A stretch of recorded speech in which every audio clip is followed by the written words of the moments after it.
Everyone, welcome back to my channel. কেমন আছো তোমরা সবাই? আজকে চলে আসলাম তোমাদের মাঝখানে নতুন একটি ভিডিও নিয়ে। আজকে আমি তোমাদের সাথে শেয়ার করব আমি রান্না করেছিলাম মলা মাছের চচ্চড়ি। সেটা আমি তোমাদের সাথে শেয়ার করব। একটা হয় হাতে মাখা চচ্চড়ি, আর একটা কিন্তু আমরা মাছ ভেজে এমনি তরকারির মতো রান্না করি, সেরকম একটা চচ্চড়ি। তো আমি সেইভাবেই তোমাদের সাথে দেখাবো, আজকে হাতে মেখে দেখাবো না। তো ফার্স্টে আমি মলা মাছগুলো এখানে ভেজে নিয়েছি। এখানে মলা মাছ ছাড়াও দু একটা চান্দা মাছ, মানে মিক্স কিছু কিছু ছোটো মাছ আছে কয়েকটা, কিন্তু মলা মাছই বেশি আছে এখানে। তো মলা মাছগুলোকে আমি ভেজে নিয়েছি। আমার একদম কাঁচা মাছের যে চচ্চড়িটা আমার কাছে ভালো লাগে না, আমার হচ্ছে সব কিছু মাছ ভেজে ওগুলোই ভালো লাগে। তো মাছগুলোকে আমি ভেজে উঠিয়ে নিয়েছি।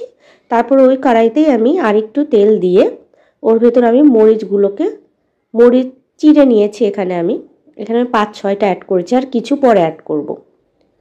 এটা মরিচের ঝালের উপর নির্ভর করে। তারপর আমি এখানে মরিচগুলোকে ভেজে নিয়ে এর ভেতরে আমি অ্যাড করছি কাঁচা পেঁয়াজ। তারপর আমি এখানে পেঁয়াজগুলোকে ভেজে নিব। এখন পেঁয়াজগুলোকে এই দেখো আমি একটু লাল লাল করেই ভেজে নিব। পেঁয়াজগুলোকে ব্রাউন করে ভেজে নেব, তাহলে একটা স্মেল হবে, ভালো লাগবে। এই যে দেখো পেঁয়াজ কিন্তু ভাজা কিন্তু আস্তে আস্তে হয়ে যাচ্ছে এবং পেঁয়াজগুলো হালকা সেদ্ধও হয়ে গেছে। তার ভেতরে আমি দিয়ে দিচ্ছি স্বাদ অনুযায়ী লবণ এবং অল্প একটু হলুদের গুঁড়ো। এখানে আমি খুব সামান্য পরিমাণে হলুদের গুঁড়ো ইউজ করেছি, কারণ পরে আমি আরেকটু অ্যাড করব এই কারণে। এই যে দেখো আমার পেঁয়াজ কিন্তু আরও ভাজা হয়ে গেছে। এই যে এইরকম করে আমি ভেজে নিচ্ছি পেঁয়াজগুলোকে। তারপর এর ভেতর দিয়ে দিচ্ছি আমি আলু। আমি এই যে কুচি কুচি করে এইভাবে আলু কেটেছি চচ্চড়ির জন্য। এই আলুগুলোকে এখন আমি দিয়ে দিচ্ছি। আমি এই জন্যই একটু হলুদ দিয়েছি আর কি পেঁয়াজের ভেতরে, এই দেখো একটু কালার আসার জন্য। তারপরে আমি আলুগুলোকে নেড়ে চেড়ে নিব। যেহেতু আমি এইভাবে আলু কেটেছি, তো খুব বেশি টাইম লাগবে না সেদ্ধ হতে। আর যেহেতু চচ্চড়ির আলু, আমি আরেকটু নেড়ে চেড়ে নিব। তারপরে কিন্তু আমি আরেকটু লবণ অ্যাড করে দিয়েছি। তারপরে এগুলোকে আমি নেড়ে চেড়ে নিচ্ছি। আসলে এক হাতে ধরে ফোন শ্যুট করা, এ কারণে নড়া হচ্ছে, অনেকবার নড়ে যাচ্ছে, প্লিজ কিছু মনে করো না। ট্রাইপড এনে যে সেট করব, বাচ্চা আছে, ও শুধু ট্রাইপড ধরে আর কি করে, নাড়াচাড়া করে, এই কারণে আর দেইনি। তারপরে এখানে কিন্তু আমি একটু হলুদ গুঁড়ো অ্যাড করেছি, এগুলো আসলে দেখানো হয়নি ক্যামেরায়। তারপরে আমি হালকা এখানে জল দিয়েছি, হালকা আলুগুলো সেদ্ধ হওয়ার জন্য। জল দিয়ে আমি একটু ঢেকেও দিয়েছিলাম।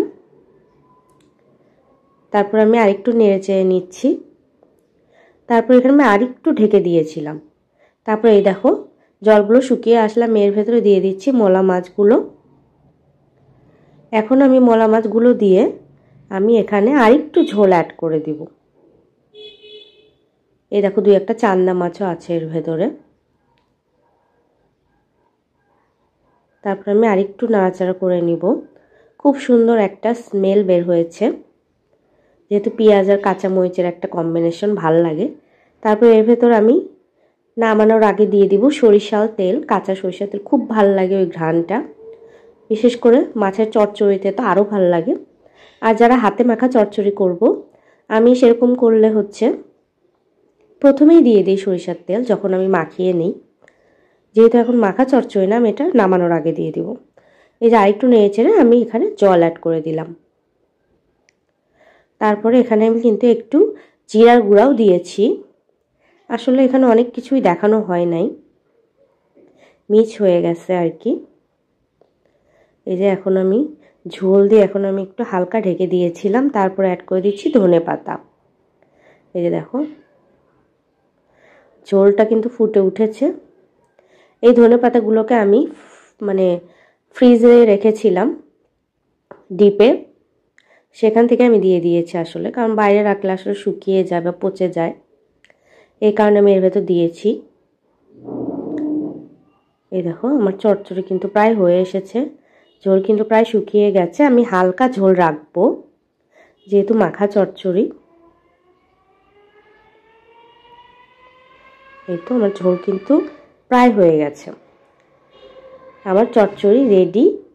তোমরা এইভাবে অবশ্যই বাসায় ট্রাই করে দেখতে পারো কেমন লাগে। আমার কাছে এইভাবে চচ্চড়ি খুবই ভালো লাগে।